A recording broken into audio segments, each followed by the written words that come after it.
देखिए, शेयर बाजार के क्या हाल चल रहे हैं ये आप अच्छे से जानते हैं। इन्वेस्टर्स की कमाई कम हो रही है, नुकसान ज़्यादा हो रहा है। एफआईआईज लगातार बाजार से पैसा निकालते हुए नजर आ रहे हैं। सिर्फ मार्च महीने की बात करें तो एफआईआईज ने करीब करीब 1.5 करोड़ रुपए के आसपास की रकम जो है वो बाजार से निकाल ली है। काफ़ी बड़ी रकम है। मार्च में एफआईआईज ने बड़ी बिकवाली की है। यूएस ईरान के बीच में जो कन्फ्लिक्ट चल रहा है, हालांकि दोनों ने 8 अप्रैल को सीज फायर की खबर आई, लेकिन सीज फायर के बाद भी कहीं ना कहीं उल्लंघन होता हुआ नजर आया और जिसका इम्पैक्ट बाजार पर देखने को मिल रहा है। जब सीज फायर की खबर आई तो 8 अप्रैल को बाजार में एक अच्छा जंप आया। सेंसेक्स 2700 पॉइंट्स ऊपर नजर आया एक वक्त पर। निफ्टी भी ऊपर नजर आया, अच्छी खासी उसमें तेजी नजर आई। लेकिन अगले ही दिन 9 अप्रैल को बाजार गिरावट के साथ खुला। गिरावट रही बाजार के अंदर, क्यों? क्योंकि सीज फायर के उल्लंघन की खबरें सामने आई। अब सवाल यह है कि जब बाजार में इस तरीके के हालात चल रहे हैं, पिछले 1 से 1.5 साल के अंदर बाजार में कुछ खास रिटर्न ही नहीं मिला है, तो जो बड़े इन्वेस्टर्स हैं, जो जिन्हें हम एस इन्वेस्टर्स कहते हैं, ये क्या कर रहे हैं? ये क्या कुछ खरीद रहे हैं, क्या कुछ बेच रहे हैं, कहाँ पर पैसा लगा रहे हैं, किस तरीके से कमाई कर रहे हैं, ये भी आप जानना ज़रूर चाहते होंगे। इसीलिए आज इस वीडियो में हम बात करने वाले हैं देश के कुछ ऐसे एस इन्वेस्टर्स की, दिग्गज निवेशकों की, जो बाजार के इस माहौल में भी पीछे नहीं हट रहे हैं, बल्कि ऐसी कंपनीज पर दाव लगा रहे हैं जो आने वाले समय में उनको अच्छा खासा पैसा बनाकर दे सकती है। तो चलिए अब एक एक करके एस इन्वेस्टर्स की हम बात करते हैं, जिसमें हम बात करेंगे विजय केडिया की बात कर लेंगे, डोली खन्ना की बात करेंगे, मुकुल अग्रवाल की बात करेंगे, रेखा झुनझुनवाला की बात करेंगे, राधाकृष्ण दमानी की बात करेंगे। तो सबसे पहले यहाँ पर आपके सामने डोली खन्ना की हम बात करने वाले हैं। तो डोली खन्ना ने क्या कुछ खरीदा है ये जान लीजिए। तो हाल ही में डोली खन्ना जो कि एस इन्वेस्टर हैं, उन्होंने 2 शेयर्स पर दाव लगाया है। एक तो है चेन्नई पेट्रोलियम कॉरपोरेशन। तो इसकी क्या डिटेल है ये जान लीजिए। तो डोली खन्ना ने चेन्नई पेट्रोलियम के 19,31,724 शेयर्स खरीदे हैं और ये जो शेयर खरीदे गए हैं, करीब करीब 190 करोड़ रुपए में ये शेयर्स खरीदे गए हैं और जो स्टेक है वो 1.3% का यहाँ पर खरीदा गया है डोली खन्ना की तरफ से चेन्नई पेट्रोलियम में।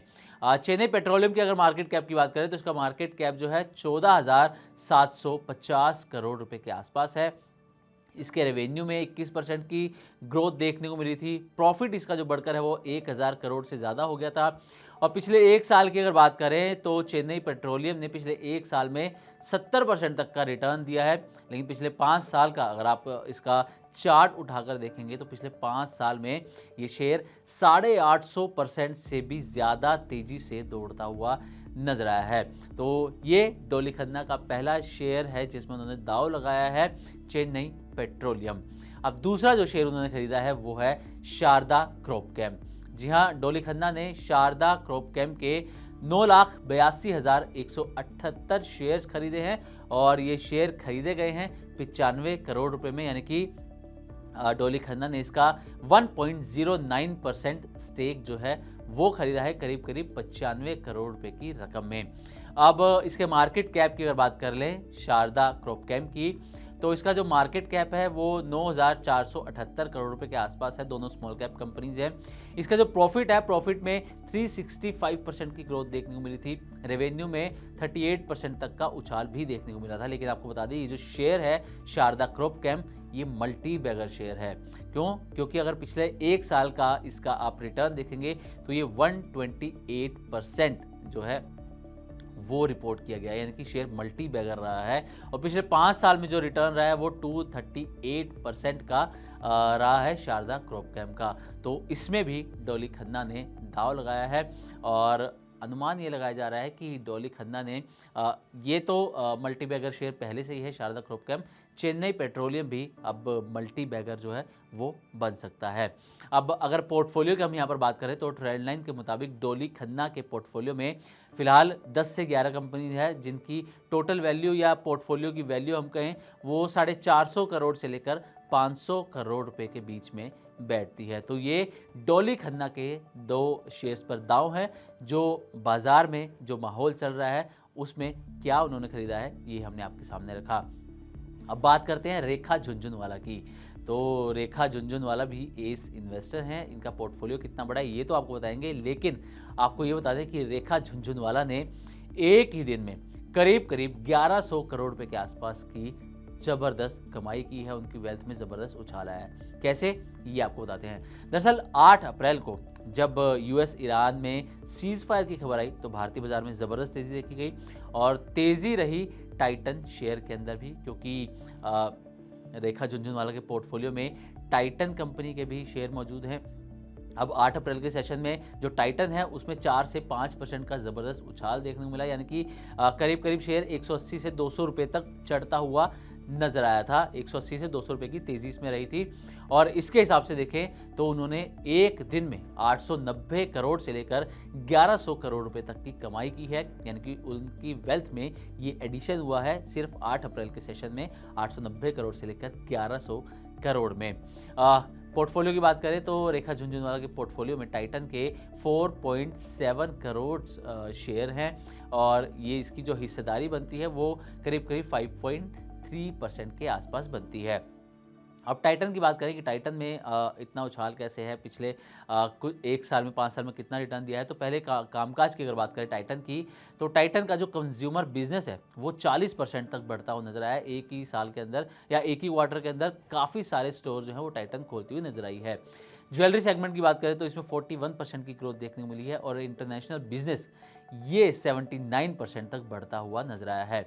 अब शेयर की परफॉर्मेंस की अगर बात करें तो टाइटन जो है पिछले 1 साल में करीब करीब 40% तक चलता हुआ नजर आया है और पिछले 5 साल में इसका जो रिटर्न है वो 180% यानी कि 180% का ज़बरदस्त रिटर्न रहा है टाइटन का। और रेखा झुनझुनवाला का इसमें दाव है, इसलिए एक ही सेशन में उन्होंने 890 करोड़ से लेकर 1100 करोड़ रुपए तक की कमाई की है। अब हमने डोली खन्ना की बात कर ली, रेखा झुनझुनवाला की बात कर ली, बात करते हैं मुकुल अग्रवाल की। मुकुल अग्रवाल भी एस इन्वेस्टर हैं। ये कहाँ दाव लगा रहे हैं तो आपको बता दें कि मुकुल अग्रवाल ट्रैक्सन टेक्नोलॉजीज इसके 20 लाख शेयर इन्होंने कुछ समय पहले ही खरीदे हैं और शेयर खरीदे गए हैं 6.6 करोड़ में ये डील हुई है, शेयर खरीदे गए हैं। लेकिन यहाँ पर कुछ जो नेगेटिव पॉइंट्स आप देख सकते हैं ट्रैक्सन टेक्नोलॉजी के, इसके चार्ट्स के मुताबिक अगर देखें तो 1 साल के अंदर ये जो शेयर है वो 36% तक गिरता हुआ नजर आया है और 5 साल में ट्रैक्सन के अंदर 64% की गिरावट देखने को मिली है।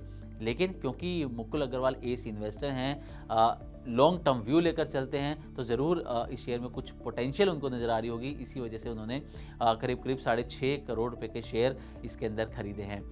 अगला जो शेयर मुकुल अग्रवाल ने खरीदा है वो है लक्ष्मी इंडिया फाइनेंस का। इसके भी 20 लाख शेयर खरीदे हैं और ये डील हुई है करीब करीब 19 करोड़ रुपए की रकम में।